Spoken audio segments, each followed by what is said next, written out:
सर्दियों का समय था। पहाड़ों से घिरे एक छोटे से गांव में कड़कड़ाती ठंड पड़ रही थी। गांव के लोग अपने अपने घरों में गर्म कपड़ों और आग के सहारे ठंड से बचने की कोशिश कर रहे थे। यहाँ के गांव के लोग हर साल सर्दियों में कठिनाइयों का सामना करते थे, लेकिन इस बार ठंड बहुत ज्यादा थी और बर्फबारी हो रही थी। उसी गांव के बाहर एक साधु रहते थे। उनकी कुटिया बहुत साधारण थी, जिसे उन्होंने खुद लकड़ी और पत्तों से बनाए थे। गांव के लोग कभी-कभी उनके पास जाते थे, लेकिन इस बार ठंड के कारण सबने उनसे दूरी बना ली थी। सुनो पुत्र, यह ठंड बहुत कठोर है। मेरी कुटिया में आग जलाने का कोई साधन नहीं है। अगर आप सभी थोड़ी मदद करें, मुझे थोड़ा खाना या कोई पुराना गर्म कपड़ा दे दो, तो मैं यह ठंड सहन कर सकता हूँ। बाबा, आपके लिए गांव में अब कोई साधन नहीं है। हमें खुद के लिए मुश्किल हो रही है। आप तो भगवान के भक्त हैं, उन्हीं से मदद मांग लीजिए। हाँ बाबा, हम तो खुद इस ठंड से परेशान हैं। आप साधु हैं, तपस्या कीजिए। तपस्या करने से गर्मी आएगी। आपको क्या जरूरत गर्म कपड़े की? बेटा, भगवान ने इंसान को इंसान की मदद के लिए बनाया है। अगर आप एक दूसरे की मदद नहीं करेंगे तो यह जीवन किस काम का है? कृपया मुझे पुराने ही सही, पर मुझे गर्म कपड़े दे दो। साधु के लाख कहने पर उनकी कोई मदद नहीं करता। गांव वालों पर साधु की बातों का कोई असर नहीं हुआ। सबने अपने अपने काम में ध्यान लगाना शुरू कर दिया। पतला चादर था जो ठंड से बचाने में असमर्थ था। किसी तरह वह दिन गुजारते हैं, लेकिन रात को ठंड और बढ़ गई। हवा के साथ बर्फीली बूंदें गिरने लग जाते हैं।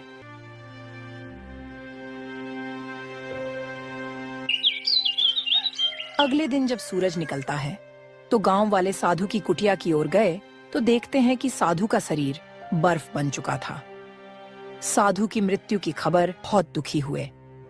हमें साधु महाराज की मदद करनी चाहिए थी। वह तो भगवान के भक्त थे। हमने उन्हें अकेला मरने के लिए छोड़ दिया। हमने साधु महाराज के बारे में जरा भी नहीं सोचा। हमसे बहुत बड़ी भूल हो गई। हमने अपने स्वार्थ के आगे उनका जरा भी बात नहीं सुना। साधु की मृत्यु के बाद गांव में अजीब घटनाएं होने लगीं। ठंड और भी भयानक हो गई। बर्फ गिरने लगा और ठंड से सभी का हालत खराब होने लगी। आसमान में बादल छा गए। कड़ाके की ठंड ने गांव वालों की जिंदगी थाम दी थी। बर्फीली हवाओं ने जैसे हर किसी को घर में कैद कर दिया था। हर तरफ सन्नाटा पसरा हुआ था और ठिठुरती ठंड ने लोगों के दिलों में डर भर दिया था। खेत बंजर होने लगे थे। इस सर्द मौसम ने मानो हर किसी की जिंदगी थाम दी थी और लगातार बारिश होने लगी। गांव के खेत बर्बाद हो गए। इस ठंड ने तो सच में हद पार कर दी है। सुबह से ही हाथ पैर सुनन हो जाते हैं। घर में चूल्हा जलाना तो दूर, आग जलाने की हिम्मत भी नहीं होती। लगता है इस बार ठंड का कहर जान लेकर ही मानेगा। दूसरी तरफ एक बूढ़ा आदमी अपनी बेटी जूली के साथ रहता था। ठंड में उसके लिए घर चलाना मुश्किल हो रहा था, लेकिन जब तक वो ठंड बर्दाश्त कर पा रहा था, तब तक वो मेहनत कर रहा था। पिताजी, इतनी ठंड में आप खेत क्यों जाते हैं? देखिए ना, आपका चेहरा लाल हो गया है और हाथ पैर भी ठिठुर गए हैं। अगर आप बीमार पड़ गए तो हमारा क्या होगा? आपको अपना खुद का ख्याल रखना चाहिए। ये ठंड बहुत खतरनाक है पिताजी। बेटी, मैं भी जानता हूँ कि ये ठंड कितनी मुश्किलें खड़ी कर रही है, लेकिन अगर मैं खेत में काम नहीं करने जाऊँगा तो हम खाएंगे क्या? घर में कुछ बचा नहीं है। ये खेत ही हमारी रोटी का सहारा है। ठंड चाहे कितनी भी कड़ी हो, मुझे काम करना ही होगा। अगर मैं हार मान जाऊंगा तो तुम्हारे भविष्य का क्या होगा? लेकिन पिताजी, क्या कोई और तरीका नहीं है? क्या किसी से मदद नहीं ली जा सकती है? अपने पैरों पर खड़ा होना होगा। ठंड हमें हरा नहीं सकती, क्योंकि मेहनत करने वालों को ऊपर वाला कभी भूखा नहीं रखता।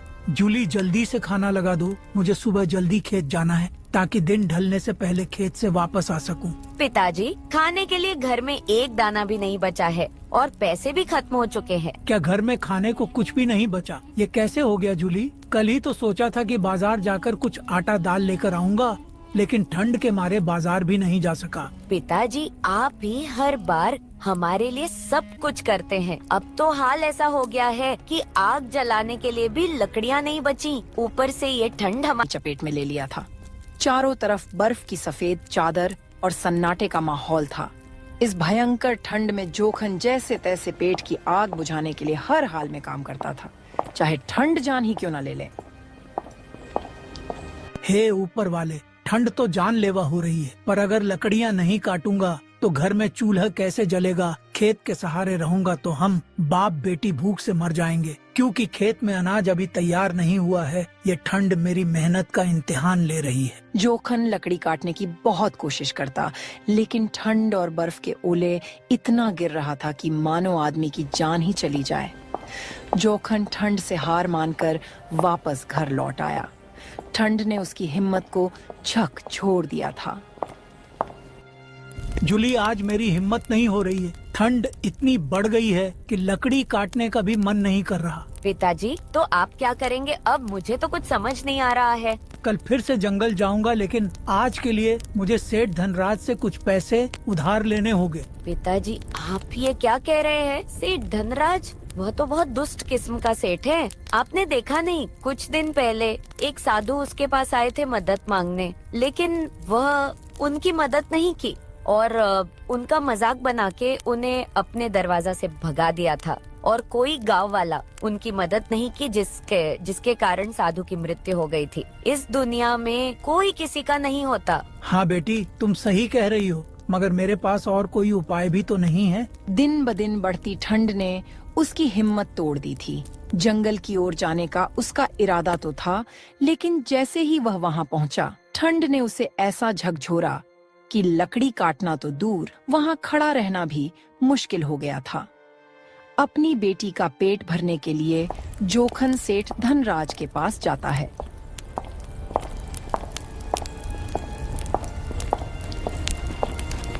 सेठ जी, मुझे कुछ पैसे उधार चाहिए। घर में खाने पीने का इंतजाम नहीं हो रहा है और खेत की फसल भी अभी हुई नहीं है और लकड़ी काटने का काम भी ठंड के कारण नहीं हो पा रहा। तुम सोच भी कैसे सकते हो कि मैं तुम्हें पैसे उधार दूंगा? अगर तुम्हें पैसे उधार चाहिए तो तुम्हें अपना कुछ कीमती सामान मेरे हवाले करना होगा। सेठ जी, अगर आपने पैसे नहीं दिए तो मैं और मेरी बेटी भूख के कारण मर जाएंगे, क्योंकि इस ठंड की महामारी की वजह से सारा काम ठप पड़ा हुआ है। अगर तुम पैसे नहीं चुका पाए तो मेरी एक शर्त है, तुम्हें अपना सारा खेत मेरे नाम लिखना होगा। अगर तुम 1 महीने में मेरे पैसे वापस नहीं किया तो मैं तुम्हारा खेत अपने नाम करवा लूंगा और तुम्हारी बेटी से शादी भी करूंगा। ये आप क्या कह रहे हो सेठ जी? क्या बेहूदगी बात की है तुमने? मेरी बेटी तो अभी छोटी है, उसके भविष्य से खेलना आसान समझते हो? क्या तुम मेरी मजबूरी का फायदा उठाना चाहते हो? ये तुम्हारे सामने मेरी शर्त है। तुम मुझे पैसे लौटा नहीं सकोगे तो मेरी शर्त पूरी करनी होगी। मैं किसी भी हालत में तुम्हारी ये शर्त नहीं मान सकता, लेकिन पैसे आज ले रहा हूँ। 1 हफ्ते में तुम्हें चुकता करूँगा। याद रखना, ऊपर वाला है, सब देखता है। जोखन पैसे लेकर गुस्से में वहां से चला जाता है, जो उसे मिलता है। जोखन भाई, क्या हाल है? बड़ी जल्द में हो, कहीं जा रहे हो क्या? किसुन, मैं बहुत परेशानी में हूँ। सेठ धनराज से पैसे उधार लिया हूँ, लेकिन वो मुझसे कहता है कि अगर वक्त पर पैसे नहीं लौटा सका तो मेरी बेटी का विवाह उससे ही करना होगा। क्या करूँ, कुछ समझ नहीं आ रहा। ये तो बहुत बुरी बात है। जोखन भाई, तुम तो मेहनत करने वाले आदमी हो और अब ऐसा लग रहा है कि सब कुछ उल्टा हो गया है। पर तुम चिंता मत करो, मैं तुम्हारे साथ हूँ। हम मिलकर कुछ न तो कुछ रास्ता निकाल ही लेंगे। तुमसे बात करके थोड़ा दिल को सुकून मिला है किसुन भाई।